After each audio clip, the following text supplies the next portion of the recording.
Today, Alice and I are showing you how we sewed these really cute doll blankets and pillows, but before we get into that, here are the bloopers. Showdown. We did hard work today. Ooh, can I help you? No. Are we done? Nope. Does it look like a blanket yet? Crafty people! Nope. Hang on, they're not supposed to. Hi crafty people, and welcome back to My Mum Makes. My name is Marie, and Alice and I are here today to show you how we sewed these doll blankets and pillows. Alice and I worked together on this project about 18 months ago, and I'm only just getting around to sharing this video with you now. So in the video of the tutorial part, Alice is only a 3-year-old, weren't you? Yeah, and now I'm a 5-year-old and I have my birthday in July. Yes, she had her 5th birthday in July, so she's a lot older than the other footage that you'll see in this video. The doll blanket that we made in the tutorial part of this video is not one of these ones that we have here. These are some we've made at home for our kids, but the one that Alice and I made in the tutorial is actually one that we gifted to my niece Charlotte. Making a doll blanket and a pillow is a perfect gift for a 1 or 2 or 3-year-old, that kind of toddler-ish age where they're really into that imaginative play with their dolls and their teddy bears. We've made a lot of these doll blankets and pillows, and they're very easy to make. A beginner can do them. It's all straight stitches and you can complete the whole project in less than an hour. We had a lot of fun working on this project together, and I hope that you have fun making one too. So with all of that being said, let's get making. My mum makes a doll blanket and pillow. To make this doll pillow and quilt, I have picked out a few of my scrap pink fabrics, some just cotton to use for the front, and I've also got some flannelette that I'm going to use as the backing of the quilt. So to start, we're going to cut out each of our fabric pieces. We need 8 rectangles, these dimensions here, and we also need 1 larger rectangle, which I'm going to cut out of my flannelette, and the dimensions are here. So let's cut out each of those pattern pieces.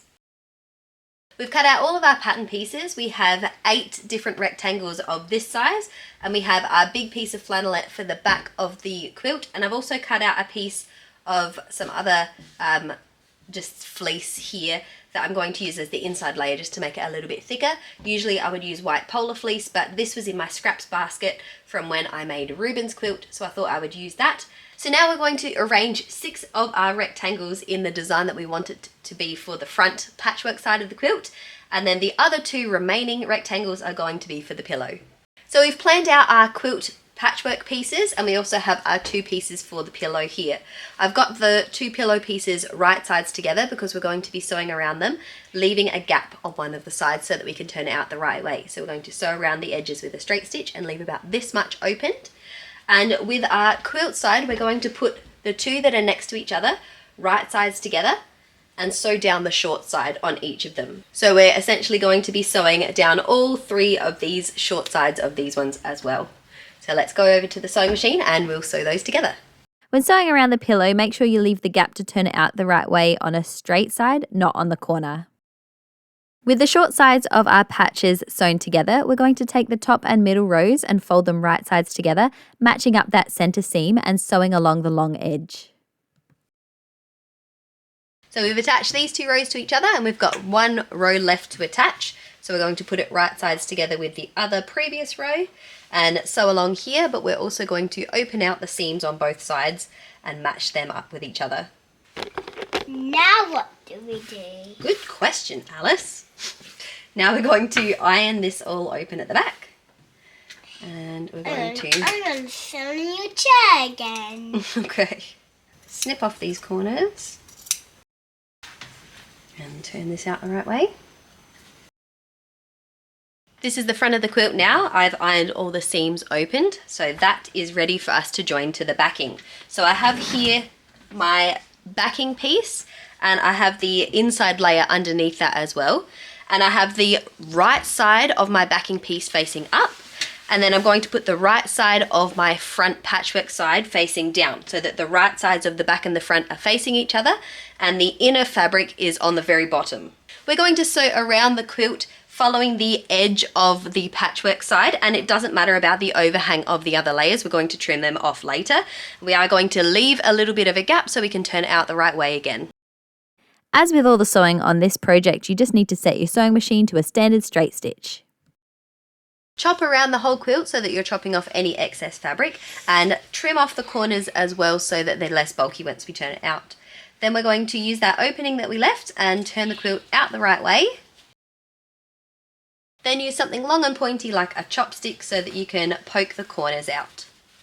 So we have our little pillow here, and we've got this opening from when we turned it out the right way.